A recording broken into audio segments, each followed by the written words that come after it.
Hello friends, welcome to CSC knowledge. Guys, हम लोग अपना लेक्चर 7 शुरू करते हैं, जिसमें हम लोग देखेंगे टेस्ट। जो हमारा टी टेस्ट था उसमें हम लोगों ने सिंगल सैंपल का पूरा कॉन्सेप्ट क्लियर कर लिया था क्वेश्चन के साथ।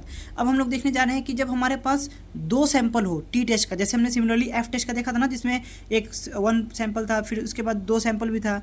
तो इसी तरह हम लोग टी टेस्ट में भी क्या देखेंगे, अब दो सैंपल का कॉन्सेप्ट देखेंगे। क्लियर है फ्रेंड्स? तो आई होप कि आपका वन सैंपल का पूरा कॉन्सेप्ट क्लियर हो चुका होगा लेक्चर से। अब आगे बढ़ते हैं हम लोग अपने टू सैंपल की ओर, टी टेस्ट का। तो टू टेस्ट का जो टी टेस्ट का टू सैंपल का क्वेश्चन होता है, उसमें आपको बस फॉर्मूला का चेंजिंग है और कुछ नहीं है। और देखना है आपको डिग्री ऑफ फ्रीडम चेंज होगा, क्योंकि इसमें दो सैंपल है। ठीक है, वो सब समझा दूंगा आपको। तो सबसे पहले यहाँ देखिए फॉर्मूला क्या लिखा हुआ है। T equals x1 bar minus x2 bar divided by S root over 1/n1 plus 1/n2। अब यहाँ पे x1 और x2 बार क्या है, ये आपको पता है कि मीन होता है, x1 बार डिनोट करते हैं। अब यहाँ पे x2 बार क्या है, वो भी मीन है। क्यों दो मीन क्यों है? क्योंकि यहाँ हमारे पास कितना सैंपल है, दो सैंपल है, टू स्मॉल सैंपल्स, यानी x1 बार माइनस x2 बार। एक ये हो गया हमारा सैंपल का मीन, एक ये हो गया हमारा दूसरे सैंपल का मीन। ठीक है, अब यहाँ पे s क्या है, s आपका स्टैंडर्ड डेविएशन है। ठीक है, रूट अंडर, अब ये है 1/n1 प्लस 1/n2। n1 हो जाएगा size of one sample, n2 हो जाएगा साइज ऑफ सेकेंड सैंपल। अब आप बोलेंगे कि ये s में s1 और s2 क्यों नहीं है, यहाँ पे सिर्फ s क्यों लिखा हुआ है फ्रेंड्स? तो उसी चीज़ को क्लैरिटी करने के लिए यहाँ पे हमने ये चीज़ लिखा है, नाउ टू फाइंड s। अब देखिए ध्यान से सुनिए, x1 जैसे कि एक सैंपल है, उसका मीन क्या है x1 बार, उसका साइज क्या है n1, तो उसका जो स्टैंडर्ड डिवीजन होगा वो क्या होगा s1। ठीक है, क्यों ये s को यहाँ दो पार्ट में मैंने तोड़ा है, आपको समझ में आएगा अभी, बस ध्यान से सुनिए। s1 किसका ये होगा, स्टैंडर्ड डिवीजन x1 बार यानी कि वन सैंपल का, और s2 किसका होगा, सेकेंड सैंपल का। क्या होगा, स्टैंडर्ड डेविएशन। अब क्यों होगा वो अभी आगे बताएंगे, टेंशन ना लीजिए। अभी क्या लिखा हुआ है, with n1 plus n2 minus 2 degree of freedom. यहाँ पे कितना सैंपल है, दो। जब एक सैंपल होता तो आपका डिग्री ऑफ फ्रीडम क्या होता था, n-1 होता था ना फ्रेंड्स। ध्यान से देखिए, जब एक सैंपल है तो डिग्री ऑफ फ्रीडम कितना, n-1। जब दो सैंपल है तो डिग्री ऑफ फ्रीडम क्या हो जाएगा, तो दो बार घटा दीजिए, n-1, यहाँ पे n1 कर दीजिए क्योंकि साइज दूसरा है, और एक का क्या हो जाएगा n2-1, दोनों को जोड़ दीजिए तो क्या हो जाएगा n1 प्लस n2-2। ये हो गया आपका डिग्री ऑफ फ्रीडम। अगर आपको क्वेश्चन में तो दो सैंपल दिया हुआ है, टी टेस्ट लग रहा है, तो उसका डिग्री ऑफ फ्रीडम कैसे निकलेगा, दोनों के सैंपल के साइज को जोड़ के 2 से माइनस करेंगे। याद करने के लिए कॉन्सेप्ट बता दिया कि जैसे 1 में करते थे n-1, इसमें भी सिमिलरली वही करेंगे, सबको जोड़ देंगे। अब यहाँ पे आता है नाउ टू फाइंड एस। आपको ये पता है, ये पता है, ये भी पता है, ये भी पता है, लेकिन अब दिक्कत कहाँ आएगा कि एस क्या लिखेंगे। तो यहाँ पे एस का दो कंडीशन, जैसे पिछले टी टेस्ट में आता है कि एक में, पिछले टी टेस्ट में आया था ना, एक में एस गिवन हो तो क्या फॉर्मूला होता है, एक में एस गिवन नहीं हो तब क्या फॉर्मूला होता है, वो अलग चीज़ है। अब यहाँ पे आ गया आपको कि इस s को निकालने के लिए दो फॉर्मूला लगेगा। एक, जब आपको s1 और s2 गिवन हो, s1 मैंने बताया स्टैंडर्ड डिवीजन ऑफ पहला सैंपल, s2 बताया आपको स्टैंडर्ड डिवीजन ऑफ दूसरा सैंपल। तो यहाँ पे ये रिलेशन बनता है, ये डायरेक्टली फॉर्मूला है, एकदम सिंपल फॉर्मूला याद हो जाएगा। s square equals to n1s1 square plus n2s2 square divided by n1 plus n2-2 degree of freedom, जैसे वहाँ डिग्री ऑफ फ्रीडम होता था डिनोमिनेटर में। तो मेन आपको याद ये करना है, n1s1 प्लस n2s2 s पे स्क्वायर रहेगा, तो यानी s1 स्क्वायर s2 स्क्वायर। ठीक है, अब इसी को स्क्वायर को दबे देंगे तो रूट ओवर चल जाएगा, n1s1 square plus n2s2 square n1 plus n2-2। अभी क्लियर नहीं हो रहा है, क्वेश्चन करेंगे 100% क्लियर हो जाएगा, टेंशन नहीं लेना है। यहाँ पे क्या था कि आपका स्टैंडर्ड डिवीजन दोनों सैंपल का गिवन है, दोनों सैंपल का स्टैंडर्ड डिवीजन क्या है, s1 एंड s2। अब यहाँ पे आता है कि if and s1 and s2 are not given. अगर आपका s1 s2 गिवन नहीं है, मतलब आपका स्टैंडर्ड डिवीजन दोनों सैंपल का गिवन नहीं है, तब आपको एक डेटा दिया रहता था x का। याद करिए, x होता था 45, 50, 55, 8 सैंपल होता था, और उससे आप क्या करते थे, x बार निकालते थे, फिर x माइनस x बार का होल स्क्वायर निकालते थे। सिमिलरली सेम वही काम देखिए इसमें क्या करेंगे, अगर s1 and s2 are not given है तो ये फॉर्मूला सबसे पहले याद कर लीजिए कि समेशन x1 माइनस x1 बार। यहाँ पे x1 मतलब x1 नहीं है, मीन मतलब जो आपका पहला सैंपल है ना उसका बात कर रहा है, कि उसका जो पहला सैंपल का डेटा को माइनस करेंगे उसके मीन से, यानी x1 जो पहला सैंपल का है और दूसरा x2, दोनों में से क्या करेंगे, सब्ट्रैक्ट करेंगे उसका मीन, यानी x1 बार पहला का मीन, x2 बार दूसरा का मीन। तो summation of x1 minus x1 bar का whole square plus summation of x2 minus x2 bar का whole square divided by n1 plus n2-2। ये कब लगाएंगे, जब आपका s1 और s2 गिवन नहीं है। ये 100% समझ में आएगा जब क्वेश्चन कर लेंगे। ये अगर आपको 20% भी समझ में आ गया तो क्वेश्चन में पूरा समझ में आ जाएगा। तो फ्रेंड्स देखिए, ये हमारा क्वेश्चन है, samples of size 10 and 14 were taken from two normal populations with standard deviation 3.5 and 5.2. The sample means were found to be 20.3 and 18.6. Test that whether the means of two populations are the same at 5% level of significance. तो आपको test करना है कि जो mean है दोनों population का same है या नहीं, ठीक है। तो सबसे पहला काम आपको क्या आना चाहिए, गिवन लिखने आना चाहिए, ठीक है। अगर आप गिवन कैच कर लेते हैं इसका मतलब क्वेश्चन आपसे तुरंत सॉल्व हो जाएगा। तो यहाँ पे देखिए क्या दिया हुआ है, सैंपल ऑफ साइजेस 10 and 14, यानी कि आपको क्या दे दिया, साइज को किससे नोट करते हैं, स्मॉल से एन से। दो सैंपल है यहाँ पे, आपको ये भी क्लियर पता चल गया क्योंकि 2 का साइज दिया हुआ है ना। तो N1 क्या हो जाएगा 10, N2 क्या हो जाएगा 14।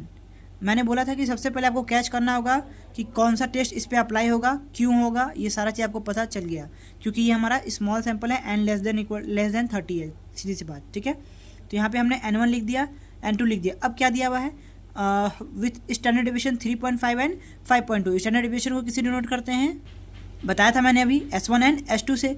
S1 किसके लिए, पहला सैंपल के लिए S1 कितना है 3.5 एंड S2 कितना है आपका 5.2। देखिए कितना सिंपल है। उसके बाद क्या बोल रहा है, the sample means were found to be, मतलब सैंपल का जो मीन है वो कितना मिल रहा है 20.3 एंड 18.6। इट मीन्स X1 बार कितना दे दिया आपको 20.3 और X2 बार कितना दे दिया 18.6। देखिए कितना सिंपल है, हमने गिवन लिख लिया, हमें सब चीज़ समझ में आ गया। गिवन लिखते ही समझ में आ गया कि ये वो केस है जिसमें आपका S1 और S2 गिवन है, और जब S1 और S2 गिवन होता है तो कौन सा फॉर्मूला लगता है, अभी हमने जो देखा, if S1 and S2 are given then we use this to find S। सबसे पहले टेस्ट तो हमें ये फॉर्मूला लगाना है, ये फॉर्मूला याद रहना चाहिए। ये याद नहीं रहेगा तो फिर S निकाल के आप क्या ही करिएगा जब यही फॉर्मूला याद नहीं है तो याद करना है, पहले लिखते जाइए, फॉर्मूला का लिस्ट बनाते जाइए, ठीक है। तो अब सबसे पहले वही हमें करना होगा, डायरेक्ट क्या T इक्वल टू फॉर्मूला लगा सकते हैं, नहीं लगा सकते हैं क्योंकि हमें एक्सप्लेन करना होगा H0 को और H1 को। तो H0 को लिखते हैं हम लोग। H0 क्या हो जाएगा फ्रेंड्स, वही यहाँ पे क्वेश्चन में जो कह रहा है वही लिख दीजिए। टेस्ट वेदर, जो टेस्ट करने कह रहा है वो लिख दीजिए, test whether the means of two population are the same. ये कह रहा है ना कि पॉपुलेशन का मीन जो होना चाहिए दोनों का सेम होना चाहिए। अब पॉपुलेशन का मीन किससे डिनोट करते हैं आप, μ1 और μ2 से करेंगे क्योंकि दो यहाँ पे पॉपुलेशन है, क्योंकि दो सैंपल ले रहे हैं। इसका मतलब H0 क्या कहता है, there is no significant difference, मतलब दोनों क्या होगा सेम होगा, ये सही कह रहा है, मतलब इस तरह से आप समझ सकते हैं μ1 इक्वल्स टू μ2। अब आप पूरा लिखेंगे नहीं, आप लिख सकते हैं क्या, there is no significant difference in the population of the two, in the mean of two population, ठीक है। उसके बाद H1 क्या लिखेंगे आप, H1 क्या कहता है, जस्ट इसके अपोजिट जो ये लिखे हैं उसके नॉट इक्वल। अगर ये कहता है इक्वल तो ये कहता है नॉट इक्वल। फिर उसके बाद अल्फा कितना दिया आपको, कितना पे टेस्ट करना है 0.05 पे 5% को कन्वर्ट कर लिए तो अल्फा 0.05 आ गया। टेस्ट कौन सा लगाना है आपको ये समझ में आ गया, T टेस्ट लगाना है जिसमें S1 एंड S2 दो सैंपल हो और दो सैंपल का S1 S2 आपको गिवन है। ये दो चीज़ कैच करना है सबसे पहले कि T टेस्ट लगाना है, क्यों लगाना है, क्योंकि मीन की बात हो रही है। अब T टेस्ट में आपका दो चीज़ आया, एक आपका आया एक सैंपल का, एक आया दो सैंपल का। तो आपको देखना है कि यहाँ पे कितना सैंपल दिया हुआ है, दो सैंपल दिया हुआ है। अब दो सैंपल में देखना है आपको कि S1 और S2 गिवन है या नहीं है। अगर S1 S2 गिवन है तो कौन सा फॉर्म लगाना है, अगर S1 और S2 गिवन नहीं है तो कौन सा फॉर्म लगाना है। तो ये सारा चीज़ आपके माइंड में रहना चाहिए, जैसे मेरे माइंड में है, ठीक है। तो फ्रेंड्स हम लोग कौन सा फॉर्मूला लगाएंगे, ये देखिए सबसे पहले आपको ये चीज़ लिखना है कि जो फॉर्मूला है वो लिखना है, क्योंकि फॉर्मूला तो एक ही है टू सैंपल का, ये S का ना दो कंडीशन है। तो सबसे पहले आप ये फॉर्मूला लिख लेंगे तो क्या हो जाएगा, X1 bar minus X2 bar divided by S root under 1/N1 plus 1/N2, ये हो गया फॉर्मूला। तो अब हमें क्या फाइंड करना है, जब हमारा S1 एंड S2 गिवन है तो ये फॉर्मूला लगा देंगे डायरेक्टली। क्या हो जाएगा, इधर निकाल लेते हैं साइड में, S equal to root under N1 S1 square plus N2 S2 square divided by N1 plus N2 minus 2, ये हो गया। अब बस वैल्यू पुट कर दी, सारा गिवन लिख लिए, इसीलिए गिवन हम लोग क्लैरिटी करके लिख लेते हैं ताकि वैल्यू पुट करने में टाइम ना लगे।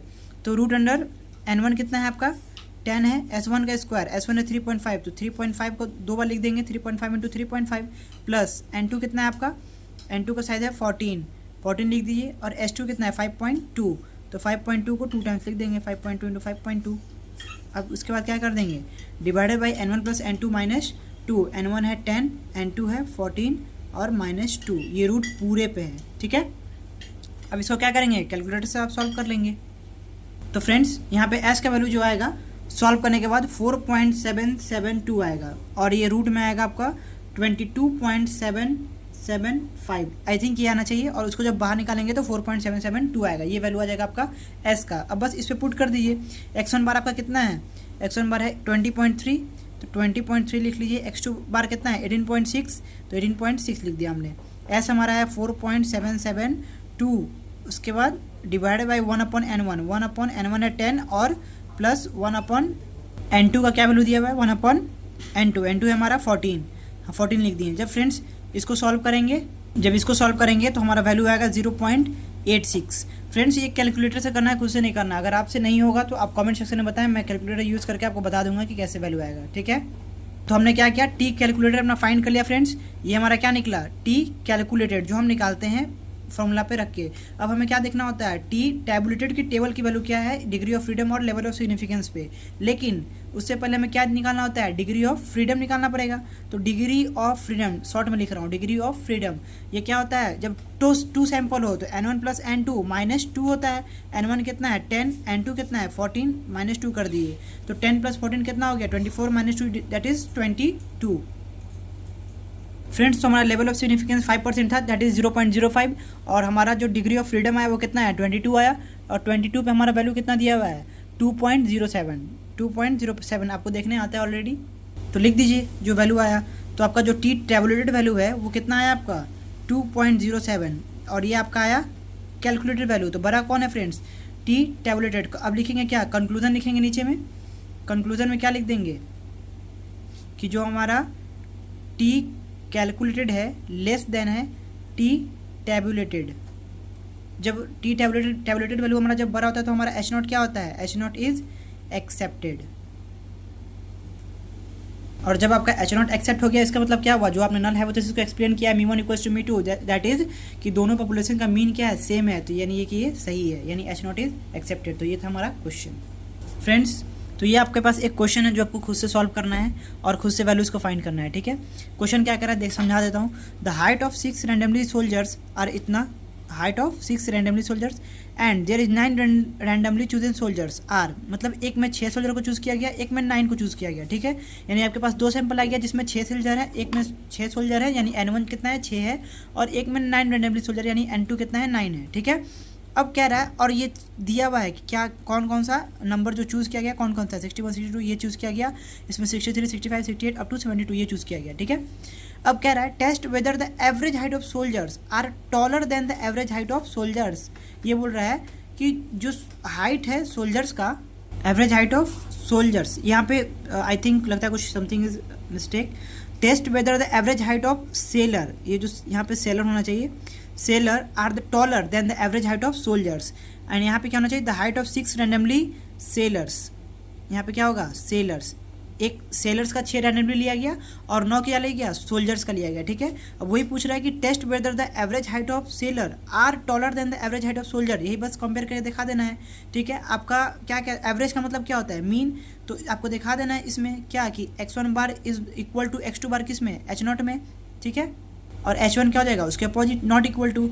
उसके बाद आप क्या करेंगे, लेकिन इसमें सॉल्व करने के लिए मेन ये क्वेश्चन क्यों दिए हैं आपको, क्योंकि इसमें आपको स्टैंडर्ड डिवीजन गिवन नहीं है, ताकि आप दूसरा फॉर्मूला यूज करके क्वेश्चन को बना सकिए। दूसरा फॉर्मूला क्या होता है, जब आपका S गिवन ना, S1 और S2 तो गिवन ही है ना, स्टैंडर्ड डिवीजन ना आपको पहला गिवन है ना दूसरा गिवन है, सिर्फ आपको गिवन क्या है, N1 गिवन है 6 और N2 गिवन है 9, और ये डाटा गिवन है कि क्या है यहाँ पे मतलब, और इसका स्टैंडर्ड जो इसका नंबरिंग होगा, मान लीजिए X1 होगा और इसका X2 होगा, ये डाटा दिया हुआ है।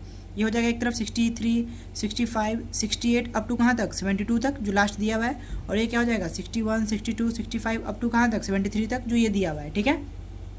तो फॉर्मूला में यही आता है ना, देखिए फॉर्मूला में यही आता है, जो फॉर्मूला था कि जब S1 S2 गिवन हो तो S कैसे निकालते हैं, समेशन x1 माइनस x1 बार। अब आपको समझ में आया कि यहाँ पे x1 क्या है, x1 ये है कि सारा डाटा एक का और x2 हो गया एक डाटा, तो यहाँ पे S क्या हो जाएगा, root under summation x1 minus x1 bar plus summation x2 minus x2 bar का होल स्क्वायर, और डिग्री ऑफ फ्रीडम यहाँ भी square, degree of freedom N1 plus N2 minus 2, इस S से फॉर्मूला निकालेंगे और पुट कर देंगे।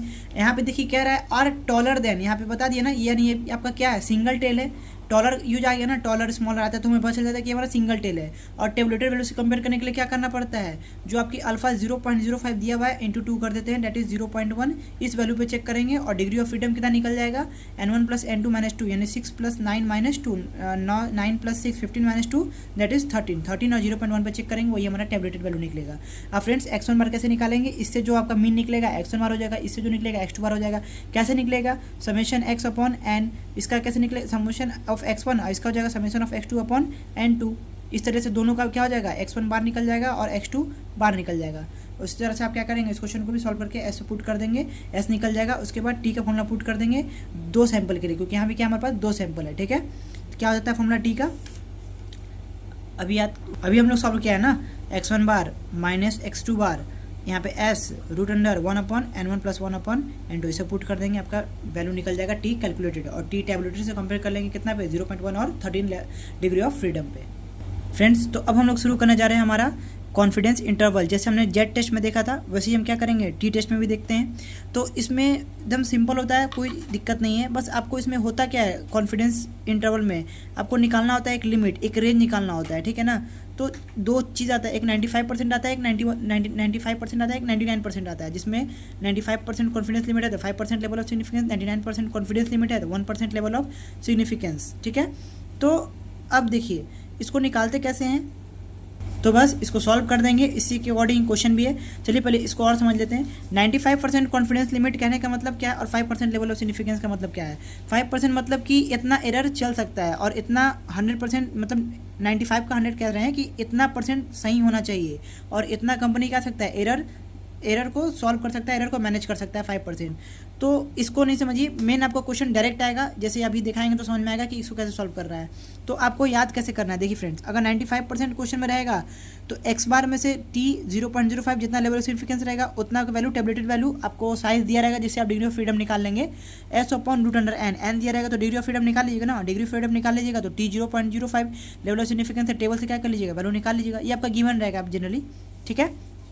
तो ये हो गया s/√n, s क्या आपका standard deviation. Less than mu और लेस देन मतलब हम लोग टी टेस्ट में मीन का बात करते हैं ना, तो मीन से कंपेयर कर रहे हैं, तो मीन क्या होना चाहिए, ग्रेटर होना चाहिए इस वैल्यू से, और लेस देन होना चाहिए इस वैल्यू से, ठीक है। इसका मतलब क्या हुआ फ्रेंड्स, याद करने का तरीका क्या है कि बस इतना वैल्यू को याद रखिए, t 0.05 s/√1, अगर 1% का बोल रहा है तो 0.01 s/√1, बस इतना से याद रखिए। और एक तरफ मीन से घटा दीजिए, एक तरफ मीन से जोड़ दीजिए, एक तरफ मीन से घटा दीजिए, एक तरफ मीन से जोड़ दीजिए। बस याद क्या रखना है, s/√1 0.01, x बार में से घटाना है, x बार में से, x बार में से, x बार में से। तो आपको बस ये वैल्यू एक रख दीजिए, s/√n, अगर 5% पे तो 0.05, अगर 1% पे यानी 99% कॉन्फिडेंस लिमिट पे है तो 0.01 लेवल ऑफ सिग्निफिकेंस अकॉर्डिंग इसको लिख के टेस्ट करेंगे। नहीं समझ में आया तो क्वेश्चन देखेंगे, क्लियर हो जाएगा। देखिए क्वेश्चन क्या है, a random sample of size 16, size दे दिया 16, हैज़ 53 एज मीन, इसका मीन कितना दे दिया 53 सैंपल का। तो the sum of square of deviation from mean is 150, ये आपका क्या दे दिया, ये आपका दे दिया एक, ये डेटा दिया है जो आपको समझना बहुत ज़रूरी है फ्रेंड्स। इस चीज़ को एकदम रट लीजिए, लिख लीजिए, ये आपके एग्जाम में हो सकता है कि ज़्यादा चांस है कि आने का, कि इस लाइन का मतलब क्या होता है, the sum of square of deviation from mean is 150। इसका मतलब ये हुआ, सम बोल रहा है तो समेशन क्या बोल रहा है, the sum of square of deviation हम लोग निकालते कैसे हैं, xi माइनस x बार का होल स्क्वायर इक्वल्स टू 150। इस लाइन का मतलब यही हुआ, the sum of square, the sum of square of deviation from mean, deviation निकालने का x1 में से x बार को घटा देते हैं, मतलब जो हमारा xi रहता है, जो हमारा डेटा रहता है ना x का, तो उससे xi माइनस x बार कर देते हैं। तो ये कहता है the sum of square of deviation from mean is 150, इसका मतलब ये हुआ। इसको तो हम रट लीजिए, ये हो सकता है कि आपको गिवन लिखने में प्रॉब्लम हो, तो अगर अभी आप देख रहे हैं, समझ जा रहे हैं तो सही है। जहाँ भी बोले सम ऑफ स्क्वायर तो summation of square of deviation, deviation मतलब होता है xi माइनस x बार, ठीक है फ्रेंड्स। ये आपका 150 दिया हुआ है। अब जो डाटा दिया हुआ आप समझ गए, n कितना दिया हुआ है आपका 16 दिया हुआ है, x बार आपका कितना दिया हुआ है 53 दिया हुआ है, ठीक है, ये इंपॉर्टेंट था। अब क्या कह रहा है, find the two sides 95% confidence interval for population mean. आपको समझ में आ गया कि हमें क्या करना है, 95% पे निकालना है। 95 पे क्या आपको याद करने बोले थे हम, t 0.05 पे निकाल देंगे। मेन क्या था हमारा s/√n, और यहाँ पे किससे मीन की बात करते हैं टी टेस्ट में, तो लेस देन क्या हो जाएगा, दोनों में से क्या करना है, एक तरफ क्या करना है, x बार से सब्ट्रैक्ट करना है, एक में x बार से ऐड करना है। सेम चीज़ को t 0.05 s/√1, कोई चेंजिंग नहीं होगा। आपको सारा वैल्यू पता है। अब s निकालने के लिए आपको फॉर्मूला पता है, क्या होता है, x summation root under summation xi minus x bar का होल स्क्वायर अपॉन n-1, ये होता है टी टेस्ट में स्टैंडर्ड डेविएशन को निकालने का फॉर्मूला, ये आप रट लीजिए एकदम, ये आपको स्टैंडर्ड डेविएशन निकालने का डायरेक्ट फॉर्मूला है। अब इसको सॉल्व करेंगे जब वैल्यू रख के, इसका वैल्यू कितना है 150, तो रूट अंडर क्या आ जाएगा 150, डायरेक्ट इसका वैल्यू दिया हुआ है ना, और n-1 कितना हो जाएगा 16 सैंपल है तो 15 हो जाएगा। तो जब आप इसको सॉल्व करेंगे तो कितना आएगा 10 root under 10 which is equal to 3.162 आएगा। ठीक है, ये आपका s का वैल्यू निकल गया। क्या आप यहाँ पे s का वैल्यू रख के आप सॉल्व कर सकते हैं? बिल्कुल कर सकते हैं। x बार कितना है आपका, x बार 53, तो बस रख दीजिए 53 माइनस, अब इस पर आप टेबलेटेड वैल्यू देख लेंगे कितना लेवल ऑफ कितना डिग्री ऑफ फ्रीडम पे, डिग्री ऑफ फ्रीडम कितना हो जाएगा 16 - 1 दैट इज़ 15, तो T15 और कितना पे 0.05 पे यहाँ पे वैल्यू आप खुद चेक करेंगे। एस का वैल्यू आप कैलकुलेट कर चुके 3.162, रूट अंडर एन कितना हो जाएगा 16 - 1 15, less than mu, less than एकदम सेम चीज़ उतार दीजिए, बस बीच में क्या आ जाएगा प्लस आ जाएगा, कोई चेंजिंग नहीं। T15 0.05, ठीक है, और 3.162 रूट अंडर 15, ये आ गया आपका 95% कॉन्फिडेंस लिमिट। इसका वैल्यू आप टेबल से देख लेंगे या फिर आपको गिवन दिया रहेगा क्वेश्चन में, सॉल्व कर लेंगे आप, आ जाएगा। बस इतना ही लिख के छोड़ देना, इसमें और सॉल्व करना ही नहीं है। जैसे हमने जेट टेस्ट में छोड़ दिया था वैसे यहाँ भी छोड़ देंगे, ये हमारा आंसर हो गया। तो फ्रेंड्स यहाँ पे हमारा जो टी टेस्ट है, एक सैंपल का पिछले लेक्चर में कर चुके थे और 2 सैंपल का हमने यहाँ पे कवर कर लिया। हमारा यहाँ पे टी टेस्ट कम्प्लीटली ओवर होता है। ऐसा कोई क्वेश्चन नहीं है आपके बुक में, आपके वर्क बुक में, चाहे कोई भी क्वेश्चन आप उठा लीजिए टी टेस्ट का, चाहे 1 सैंपल का हो चाहे 2 सैंपल का हो, अगर आपने अच्छे से लेक्चर को किया है, फॉर्मूला आपके माइंड में है, तो एक भी क्वेश्चन नहीं छूटेगा। ठीक है फ्रेंड्स, तो इस लेक्चर के लिए इतना ही। Okay, thanks.